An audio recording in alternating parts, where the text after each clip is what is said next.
Hello लोगोफोर, गोबाव समनि उनाव नोंथांमोननि गेजेराव फिन खेबसे आपडेट भिडिअ लानानै फैफिनबाय। आसा खालामो नोंथांमोना भिडिअखौ जोबजासिम नायलांगोन होननानै। बेनो जादों गोदानै रयेल बड' प्रडाक्शन हाउस बेनारजों दिहुनजानाय मोनसे फैनो गोनां अफिसियेल बड' मिउजिक भिडिअ। बे मिउजिक भिडिअनि टाइटेल एबा मुङानो जादों जुगे जुगेनि। बे मिउजिक भिडिअआवनो गाहायै फाव खालामदों फावखुंगुर बिग्राय ब्रह्म आरो फावखुंग्रि राधि ब्रह्म बिथांमोनहा।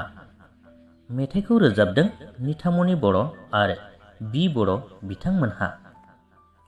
लोगोफोर, बिथांमोना भिडिअनि गेजेरजों बयबो रायजो राजाफोरनि सापर्ट आरो अनसायनाय मोनगोनखौ मिजिंथिहरदों। आसा खालामो नोंथांमोन बयबो बिथांमोननि बे मिउजिक भिडिअखौ नायहैगोन आरो सापर्ट खालामगोन होननानै। बेजों लोगोसे बे मिउजिक भिडिअनि आपडेटआबो बेखिनियानोमोन। भिडिअखौ नायनानै मोजां मोनदोंब्ला लाइक खालामदो, लोगोसे चेनेलखौबो साबस्क्राइब खालामनानै लादो। गोजोन्थों।